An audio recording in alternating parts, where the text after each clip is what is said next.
Het belangrijkste nieuws van Curaçao in het Nederlands. Extra Journaal. Vers van de pers. Welkom bij Extra Journaal. Fijn dat u weer kijkt.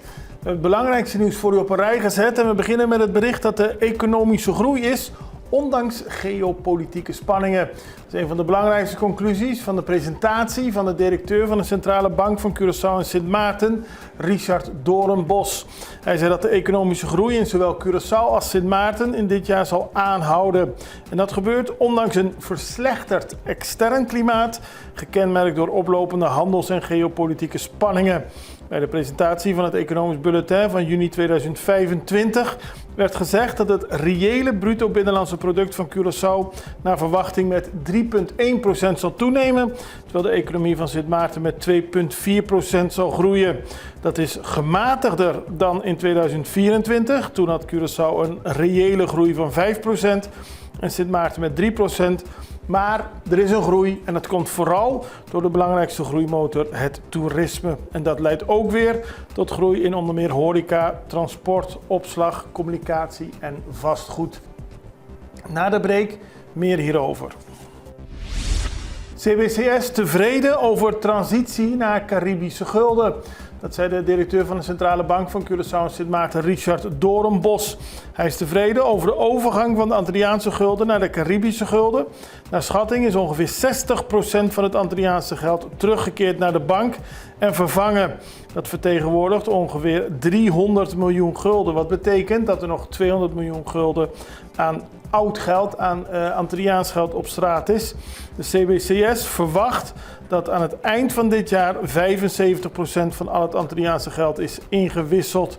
Maar veel mensen behouden het ook als verzamelobject. En ook hierover later in de uitzending meer over de blik van de Centrale Bank op de transitie naar de Caribische gulden. Meer dan 1100 handtekeningen voor Cas Aminta Sprokkel. Meer dan 1100 mensen hebben in de afgelopen weken de petitie Cas Aminta Sprokkel ondertekend. Het gaat om een burgerinitiatief en die hebben gisteren een brief gestuurd naar minister Javier Silvania van Gezondheid, Milieu en Natuur. Ze vragen met de handtekeningen aandacht voor hun voorstel om het nieuwe woonproject voor woningen voor mensen met een verstandelijke beperking te vernoemen naar Aminta Sprokkel. Zij is de oprichter van Totalica en heeft het hele leven gestreden, samen met andere ouders van kinderen met een verstandelijke beperking, om het leven van deze mensen op Curaçao beter te maken. En daarom zou deze woongroep, deze woningen naar haar vernoemd moeten worden. Eerder had minister Silvania gezegd dat ze worden vernoemd naar oud-statenlid Amerigo Today. Celstraf voor dodelijk verkeersongeluk. Rechtermeester Boers heeft gisteren de 21-jarige Venezolaan Neomar Amaya Morillo veroordeeld tot een gevangenisstraf van 5 maanden. Hij wordt verantwoordelijk gehouden voor de dood van de 31-jarige Chanedi Alberta Daal Costa de Jesus. Dat gebeurde bij een aanrijding op 2 december vorig jaar.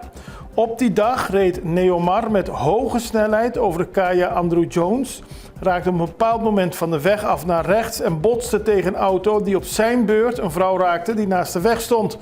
Hij vluchtte na het ongeluk, de vrouw overleed en later bleek dat Neomar illegaal op het eiland verbleef, zonder rijbewijs reed in een auto zonder de juiste papieren. Hij is inmiddels teruggestuurd naar Venezuela, maar de dag dat hij weer voet op Curaçaose bodem zet, zal hij voor 5 maanden de gevangenis in moeten.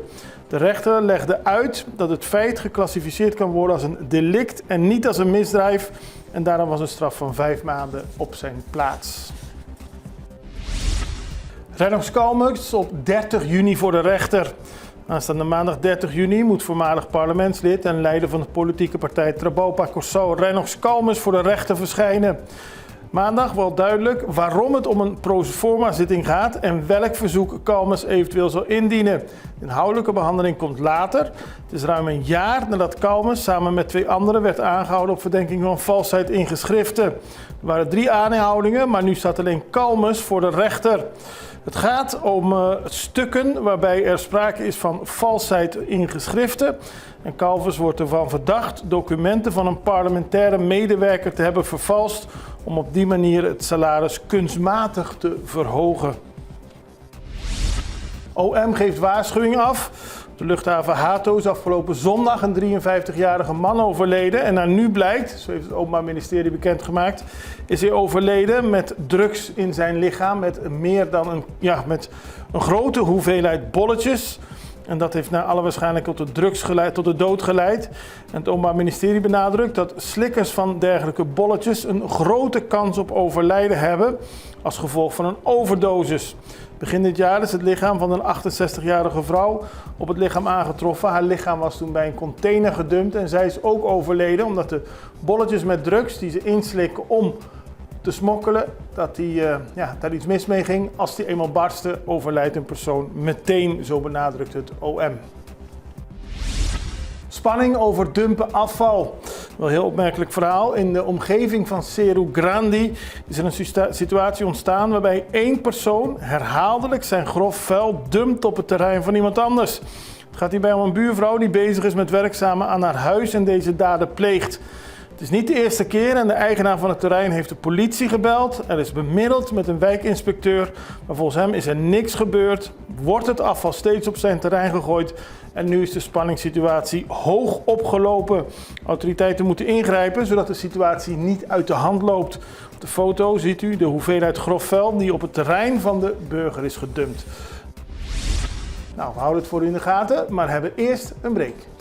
Extra in Nederland. Van Amsterdam tot Arnhem, van Groningen tot Maastricht, Extra is erbij. Volg Extra Digitaal en blijf op de hoogte van de belangrijkste ontwikkelingen in Nederland. Extra Digitaal is te zien op verschillende platforms en kanalen zoals WhatsApp, YouTube, Facebook, Instagram en ook TikTok. Wilt u ons op de hoogte brengen van een evenement of iets doorgeven? Neem contact op via WhatsApp, e-mail, Facebook of bel gewoon 06 1364 2945. Volg of abonneer je op Extra Digitaal. Klik aan en volg ons.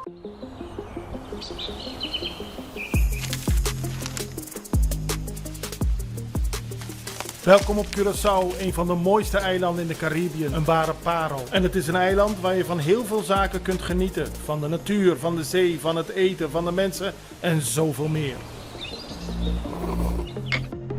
Curaçao is een eiland waar heel veel gebeurt op het gebied van politiek, cultuur, sport en zoveel meer. En Extra Journaal brengt het belangrijkste nieuws van Curaçao. Maar we hebben ook aandacht voor al het nieuws op Bonaire en Aruba en op de bovenwinden, Saba, Sint Maarten en Sint Eustatius. En we belichten al het nieuws van alle kanten. Het nieuws is duidelijk, actueel en vers van de pers. Extra Journaal, elke werkdag op Salto. Op Curaçao zijn we de hele dag bezig met het maken van Extra Journaal. Volg ons op je favoriete Amsterdamse zender, Tauro.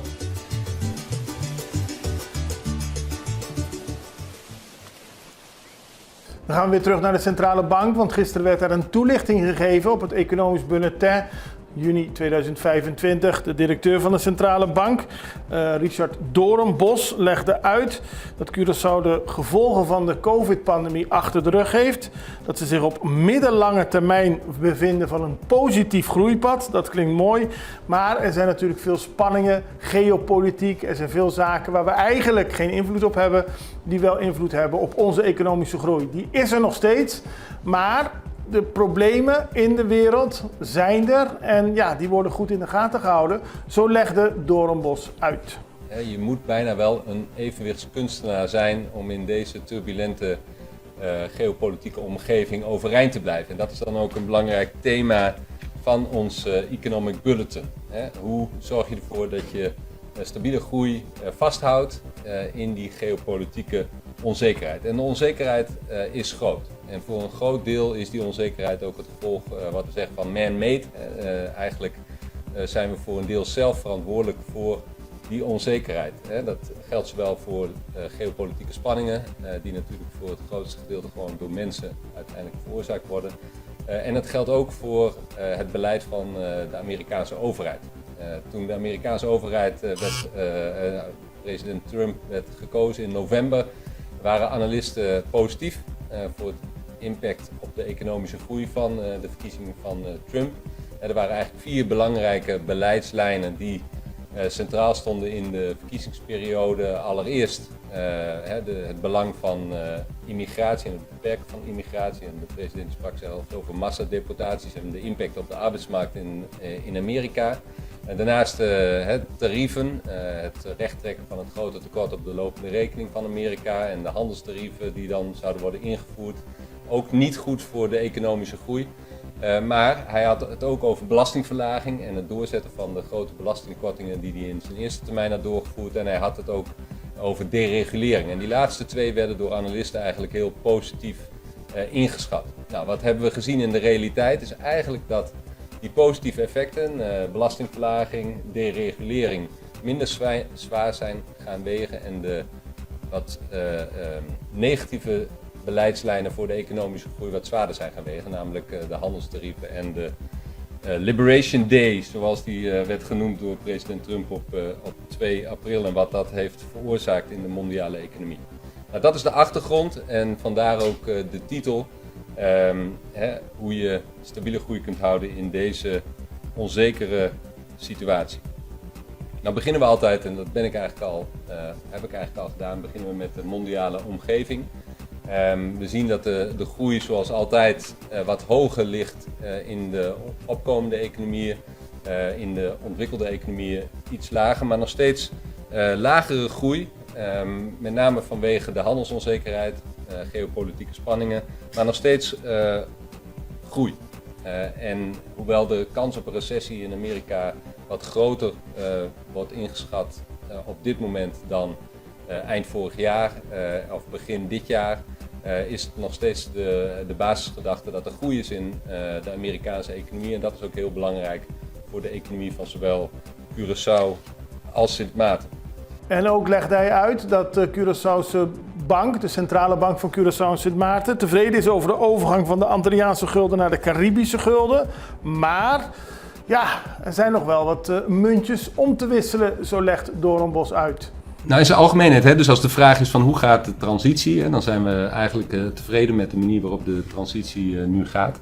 We zien dat de totale omwisseling eigenlijk voorspoedig verloopt. We zitten nu tegen de 60% van alle oude munten en bankbiljetten die weer bij ons in de versnipperaar zijn gegaan, zullen we maar zeggen. En dat is eigenlijk op schema. Dus aan het eind van het jaar verwachten we dat ongeveer 75% van onze munten en bankbiljetten terug is gekomen bij de centrale bank. En dan die laatste 25% is afwachten. Het zal niet die volle 30 jaar duren, denk ik. Dus op een gegeven moment zal het wel ophouden dat mensen bij de bank komen om die in te wisselen. Sommige munten en bankbiljetten zullen nooit terugkomen. Misschien dat die bij toeristen thuis zijn verdwenen of ergens ingelijst aan de muur hangen omdat ze ze zo mooi vinden. Dus eigenlijk die omwisseling gaat heel voorspoedig. Wat we zien is dat er wat bezwaren of wat zorgen zijn van bijvoorbeeld bij het vliegveld, bij Hato zijn de automaten nog niet allemaal om naar Caribische gulden. De eerlijkheid gebied te zeggen dat ze dat ook nog niet hadden hoeven doen. Dus ze hebben tot en met 1 juli de tijd om dat te doen. Dan zouden alle betaalautomaten ook naar Caribische gulden omgezet moeten zijn. En de verwachting is nog steeds dat dat gaat lukken. Dus we hebben nog tot volgende week dinsdag. En dan hopelijk zijn dan ook de parkeerautomaten bij Punda omgezet. En we verwachten dat dat nog steeds lukt. Nou, dan zien we wel, en in die zin zijn we een beetje safe by the bell, dat er steeds meer vervalsingen zijn gekomen van de 100 gulden, dus de 100 Antilliaanse gulden, de oude 100 gulden biljetten. En om die reden hebben we gezegd, die moet je gewoon niet meer accepteren als winkelier. En dat betekent dat we die nu hier bij de bank terugzien en iedereen die nu massaal bij ons komt inleveren. Nou, dat is ook goed, want wij kunnen hier goed controleren of het valse biljetten zijn of niet.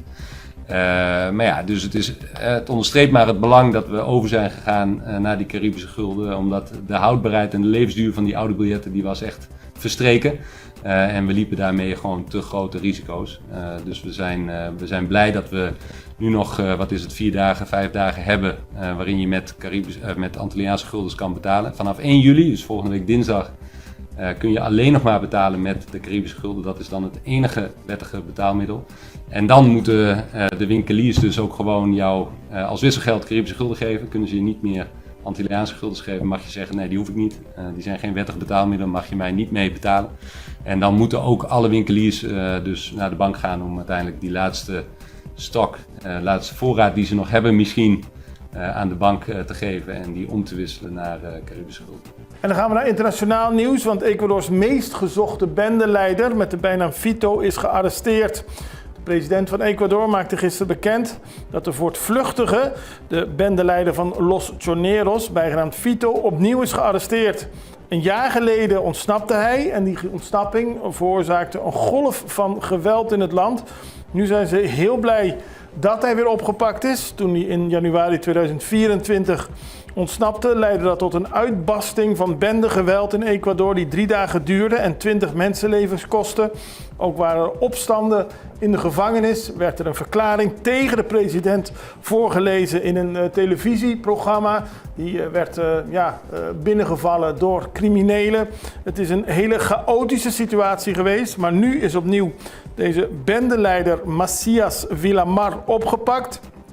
Hij zit vast sinds 2011 en kreeg toen een gevangenisstraf van 34 jaar voor onder meer de georganiseerde misdaad, drugshandel en moord. Maar er waren vooral hij is vooral verantwoordelijk voor extreem bendegeweld, omdat Ecuador in de afgelopen jaren zich meer en meer heeft ingelaten met smokkel van cocaïne. Om daar tegen te gaan, om die ontwikkeling tegen te gaan, is de overheid dolblij dat ze hem nu daadwerkelijk hebben opgepakt. Er was een beloning van $1 miljoen uitgeloofd. Het is interessant om te zien onder welke omstandigheden hij leefde, want het leek wel uit een misdaadthriller te komen, zo melden media. Die zeggen dat agenten een luik onder vloerplaten van een luxe woning optilden en hem aantroffen in een verborgen bunker. De Amerikaanse ambassade feliciteerde Ecuador met de arrestatie. En daarmee zijn we aan het einde gekomen van deze aflevering van Access Journaal. We zijn er morgen weer en ik hoop u ook. Tot ziens. Dag.